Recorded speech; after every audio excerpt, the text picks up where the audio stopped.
बिस्मिल्लाहिर्रहमानिर्रहीम। अस्सलाम वालेकुम। एक नई रेसिपी के साथ आपको वेलकम करते हैं। आज हम आपके साथ देगी मुतंजन या ज़र्दा बनाने की रेसिपी शेयर कर रहे हैं।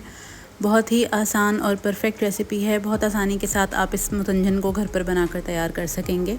ये रेसिपी देखने के बाद आप हमारे चैनल पर नए हैं तो हमारे चैनल को सब्सक्राइब कर दें और इस रेसिपी को अपने फ्रेंड्स और फैमिली के साथ शेयर करना ना भूलें।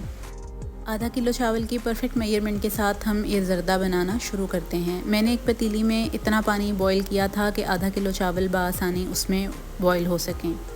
सेला चावल इस्तेमाल किया है मैंने और उसको आधे घंटे के लिए भिगो दिया था। जब पानी में बॉईल आ गया तो मैंने ये चावल उसमें शामिल कर दिए और ये चावल मैंने फुली कुक्ड किए हैं। ज़र्दे का चावल हमेशा हमें मुकम्मल पकाना है, ना तो बहुत नरम रखना है और ना ही उसमें कोई कन्नी या कसर छोड़नी है। तो जब ये परफेक्टली बॉईल हो जाएगा चावल, हम इसको निथार लेंगे और पानी साइड पे कर देंगे, फेंक देंगे पानी इसका और चावल साइड पे रख लेंगे। मैं तीनों में अलग अलग कलर शामिल किए थे। एक में ग्रीन कलर है, एक येलो कलर है और एक रेड कलर है। आप कोई भी कलर इस्तेमाल कर सकते हैं, लेकिन अमूमन देगों में यही 3 कलर इस्तेमाल किए जाते हैं। इन तीनों रंगों में अलग अलग मैंने एक एक खाने का चम्मच चावल शामिल कर दिया है। जो चावल हमने उबाल के साइड पे किए थे उन्हीं में से एक एक चम्मच चावल मैंने हर कलर में बना के साइड पे रख दिया है।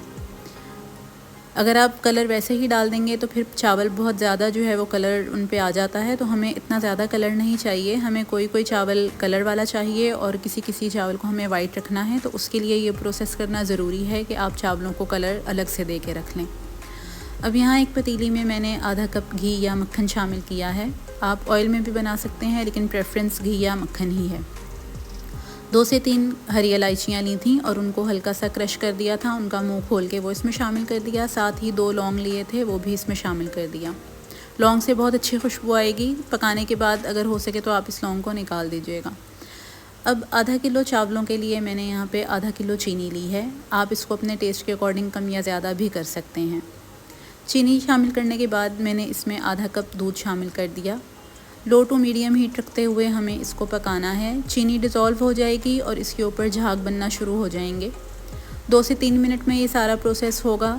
जब ये झाग इस तरह से बनना शुरू हो जाएं तो हमें जो चावल हमने बॉईल करके रखे थे वो चावल हम इस शीरे में शामिल कर देंगे।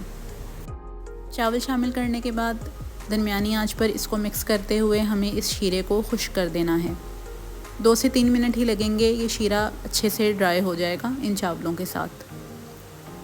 ध्यान में रहे कि हमने ये जो चावल उबाले हैं ये फुली कुक्ड हैं। बहुत ज़्यादा नरम होंगे चावल तो आपका ज़र्दा जो है वो बैठ जाएगा और अगर इसमें कोई कसर या कन्नी हुई तो फिर चावल अकड़ जाएगा। इसलिए चावलों का ध्यान रहे कि ये परफेक्टली कुक्ड हों।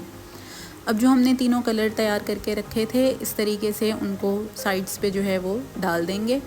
आप अपनी मर्ज़ी के पिस्ते, बादाम, कोई भी ड्राई फ्रूट इसमें शामिल कर सकते हैं। हस्बे ज़रूरत खोया लिया था जिसकी आधी मिकदार मैंने इसके ऊपर अभी शामिल कर दी है और आधा मैं गार्निश में शामिल कर दूंगी। साथ ही आधा चाय का चम्मच इस पर केवड़ा वाटर शामिल किया है। अगर आप एसेंस यूज़ कर रहे हैं तो 1 से 2 कतरे एसेंस के काफ़ी हैं। बाद में मैंने इसके ऊपर थोड़ा सा कोकोनट जो है वो भी ड्राई रोस्ट करके शामिल कर दिया था और फिर दम लगा दिया था। पहले 5 मिनट तेज़ आंच पे रखेंगे और फिर 15 मिनट के लिए इसको धीमी आंच करके दम पे रख देंगे। 15 से 20 मिनट के बाद हमारा ये लजीज़ बेहतरीन देगी मुतंजन बनकर जो है वो तैयार हो जाएगा। हल्के हाथ से इसको मिक्स करेंगे। आप देखें हमने कलर जो है वो अलग अलग डाला था, जिसकी वजह से सारे चावलों पे कलर फैला नहीं है। बहुत अच्छा लाइट सा कलर आया है। हर कलर के चावल अलग अलग जो है वो नज़र आएंगे ज़र्दे में आपको। तो इसी प्रोसेस को फॉलो करते हुए आप इस रेसिपी को ट्राई कीजिएगा और हमें अपने फ़ीडबैक से आगाह कीजिएगा। इसको डिश आउट करने के बाद मैंने इसको खोए से, चमचम और गुलाब जामुन के साथ जो है वो गार्निश कर दिया है। ये आपकी चॉइस है, आप इसको किस तरह से गार्निश करना चाहते हैं, किस तरह का मेवा और खोया इसके ऊपर डालना चाहते हैं, ये टोटली आपके ऊपर है। यकीनन आपको ये रेसिपी अच्छी लगी होगी। अल्लाह ताला हमारे और आपके रिस्क में बहुत ज़्यादा बरकत रहमत अता फरमाएं। एक नई रेसिपी के साथ हाजिर होंगे, तब तक के लिए अल्लाह हाफ़िज़।